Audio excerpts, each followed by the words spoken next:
My dad gave my CEO position to my brother-in-law at his retirement party, calling me weak, and 2 years later, my brother-in-law was arrested for fraud. Now they are sorry and begging for my help, but I told them to leave 2 years ago. My dad retired from his position as CEO of the laboratory equipment business he had founded. He had promised me for almost 7 years that I, a 30-year-old man, would be the next CEO. However, on the day of his retirement party, he announced that my brother-in-law would be the next CEO. It was a huge shock to me because I had organized the party and had no idea this was going to happen. I clapped along with everyone else when he made the announcement, but later when I confronted him, he told me he had his reasons for letting me down.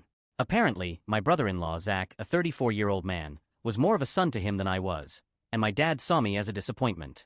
Let me tell you that Zach had only been involved in the business for about a year at that time, whereas I had given 7 years of my life to the company. We had known Zach for a long time since he and my sister, a 33-year-old woman, had been together for almost 5 years and married for 2. When my dad retired, I had worked with Zach, and from what I had gathered, he was a good guy. However, I still couldn't come to terms with the fact that my dad thought this guy was more of a son to him than his biological son. When I asked my dad to elaborate on how I had disappointed him, he said the most ridiculous thing imaginable, and it was then that I lost all respect for him. He told me that it was a very difficult decision for him to make, but in the end, he had to do what was best for the company.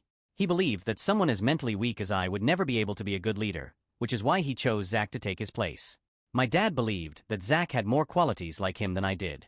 By calling me mentally weak, he was referring to the fact that I had been diagnosed with generalized anxiety disorder, and I had made the mistake of telling my family about it a couple of months before my dad retired. One night, while having dinner with my parents, I accidentally dropped a small container of anti-anxiety pills that had been prescribed to me, and then I had to explain everything to them. My mother was quite understanding, but my father is not exactly a big believer in the importance of mental health.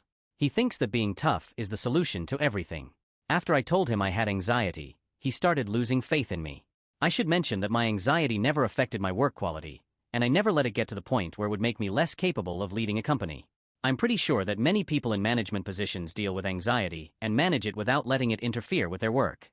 However, my dad told me that I had disappointed him by making excuses for my weakness and even resorting to pills for all of this nonsense. After much deliberation, he decided that Zach would be the perfect candidate to take over the company instead of me. He told me that if I wanted to leave, I was free to do so, but since he couldn't trust me to lead the company the way he had, he wasn't willing to hand over the reins to me. It wasn't just what he said, it was also the fact that he had led me to believe I would be the next CEO even though he had made up his mind well before the retirement party.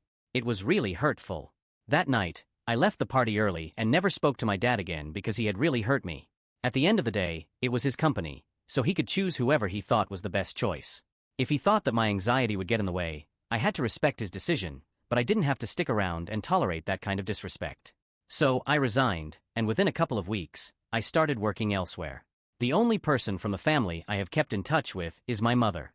After my sister found out that I was resigning because I was upset that my father had made Zach the CEO instead of me, she chose to take it as a personal attack rather than try to understand where I was coming from. She later called me to defend our dad, and we got into a fight, after which we stopped talking.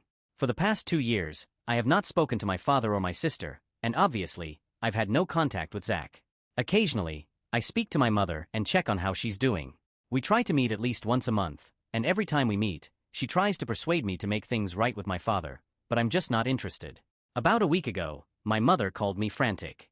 She told me that Zach had been caught up in some fraudulent activities, specifically tax fraud, and had been arrested. Now even my dad was under investigation because of his previous association with the company. I found that very upsetting, but I didn't know what exactly she expected me to do about it. She told me that she wanted me to speak to my father, sort things out with him, and testify for him in court if it came down to it, since I had worked with the company earlier. But I was very clear with my mother and told her that I was not going to get involved in any capacity. I was pretty sure that if my dad was being investigated, all the other higher-ups involved with the company would eventually be investigated too. If Zach had committed fraud, then it was a serious charge, and I didn't want to get into the details of it. All I knew was that the farther I stayed from this mess, the better off I would be. I told my mother very clearly that I was not going to stick my neck out for my father. They were going to have to deal with this on their own because I didn't want any trouble. Besides, if my dad really wanted my help, he should have spoken to me himself. He's the one who needs me. Why should I be the one to contact him first? My mother then started telling me that I was being childish and that instead of being petty, I needed to talk to my father and clear the air with him because this was not going to be easy for the family, and we needed to stick together. I thought my mother was being unreasonable and told her that my decision was final. I was not going to reach out to my father at any cost.